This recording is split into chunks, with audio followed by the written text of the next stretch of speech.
War Room Pandemic with Stephen K. Bannon. The epidemic is a demon, and we cannot let this demon hide. War Room Pandemic. Here's your host, Stephen K. Bannon. Live from War Room Pandemic on Capitol Hill. We're now going to go live to the economic war room and a real fighter, Kevin Freeman. This guy is in the grill of the Chinese Communist Party every day of the week. This is what he's made his reputation on.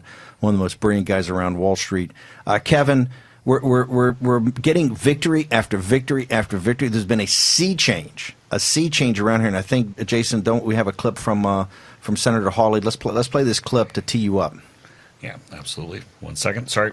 That's okay. Our production guy was reading his Twitter feed. I had a great show, too. I think that China is a diversion from the challenges that the United States faces, then you're not living in reality.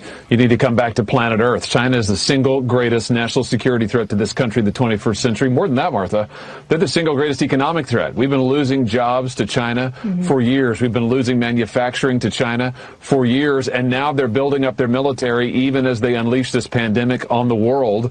We've got to change our relationship with China, and the time to do it is right now. Write this young man's name down. Senator Josh Hawley, Republican of Missouri. He is woke. I'm telling you, he is on fire, and he is in the grill of the Chinese Communist Party relentlessly. He's in back a lot of this legislation that's coming out about stripping their sovereign immunity and letting citizens, American citizens, go after him. And Rifkin's going to get back in this. Rifkin's got another big piece that is going to come up somewhere in the next week. David Rifkin's tearing this apart, too, and that's one of the top constitutional lawyers in the country. Kevin Freeman, draft off of Hawley. Tell us about the victory we had last night. Well, there was 100-0 unanimous vote in the Senate to hold Chinese companies accountable to the same accounting rules and everything else that we require of American companies and really companies anywhere in the world. The Senate is woke now. 100-0 unanimous vote that says that we will hold them accountable. They will not be able to stay in our markets if they don't conform to our accounting principles, or if they can't prove that they're not puppets of the Communist Party of China. There's been two 100-0 votes in the last 8 months. One was on Hong Kong, what the Senate was 100-0. About supporting the protests in Hong Kong. And then last night, and this was a co-sponsored bill. This had Democrats and Republicans were both the sponsors of this. Where do you think this goes in the House? You know, we used to have Nancy Pelosi used to be a fire breather on China. She got into politics because of Tiananmen Square. She was all for the democracy movement. She basically, on this China commission that every year publishes this amazing document that nobody reads, her staff, her former chief of staff, Bradshaw, was on it. I think she's still on it. Nancy Pelosi was at cutting edge. Now, Kevin McCarthy comes out with this brilliant idea, Kevin, that I know you were one of the thinkers in back of, to have a joint select committee in the House that every committee is tying together what they're going after the CCP for in a legislative kind of tsunami to go after these guys. She backs out at the last second. What is going to happen with this bill that holds Chinese companies accountable and makes a level playing field with American entrepreneurs? 100-0 in the Senate. What do you believe, sir, that the House is going to do with this? Well, Nancy Pelosi, the speaker, is in a tight spot because, as you pointed out, who wants to vote in favor of China these days in the Congress? Everybody knows what damage they've caused with the CCP virus. Everybody knows that they've been at economic war with us for years. That's been our challenge, was to make that aware.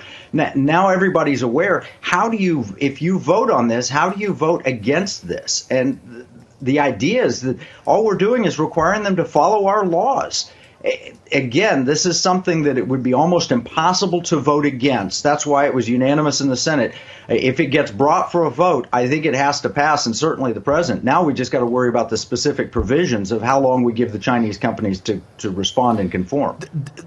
This does have a 3-year provision in it. That needs to be changed. It's got to be they got to be put on notice in like 6 months. Yeah, I think it's 3 years all the way. If you look in the details of the legislation, I think it gets down to 3 years. Let me ask you a question. So there's a great write-up, I think is either in the Journal or maybe even CNN this morning. They're talking about how the back channels to the Chinese are now shutting down, that the typical let's just take Steve Schwarzman, for example, going right to the Wang Qishans or right to the Liu Hus or people like that, or some of the different execs who, have kind of their own investment interests to go and get around. What kind of talks do you think are actually happening behind the scenes right now to try to stop this effort or to try to undo it so these dollars can't keep flowing to China?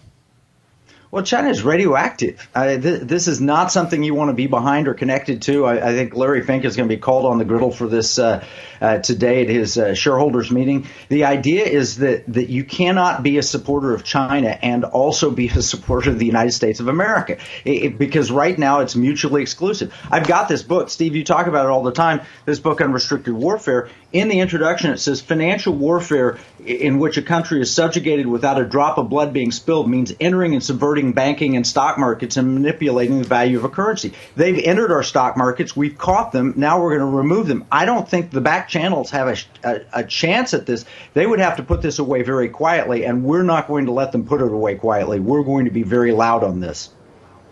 Kevin, how do people get access? What's your Twitter feed? How do they get access to Economic War Room?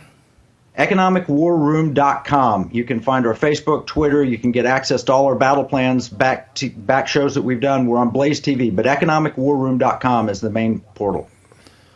With the guys, Glenn Beck over there, Blaze TV, doing a great job. Kevin Freeman. We're going to next week. We're going to go through the battle plan. He's published, I think, a 40 or 50 page battle plan. Kevin Freeman is in their grill. One of the reasons there's no back channels, guys are being outed. Kevin, thank you very much for being on the show. Part of the Committee on the Present Danger. By the way, Justin Dannenhoff, we're having him on. We're supposed to have him on this hour. We were so backed up. He's going to be on next hour. He's a shareholder. He was at the BlackRock meeting online, and he's got 10 questions for Larry Fink to say, hey, brother, I want to go through exactly what your ownership of Chinese companies. Here's why the back channels of Wall Street Journal, because of shows like this and others. Now guys are getting called out by name, and they need to be called out by name. Donald Trump, the pressure on Donald J. Trump is enormous. If you think the one fight he's got is with the Chinese Communist Party, he's got to fight with all the corporatists. He's got to fight with the party of Davos. He's got to fight with all the Wall Street and City of London guys. It's relentless, and only by calling them out by name. Ladies and gentlemen, because of you, the deplorables, these victories in the capital markets, and remember, the capital markets are the centerpiece right now of the economic war that's being run on us by the Chinese Communist Party. Okay.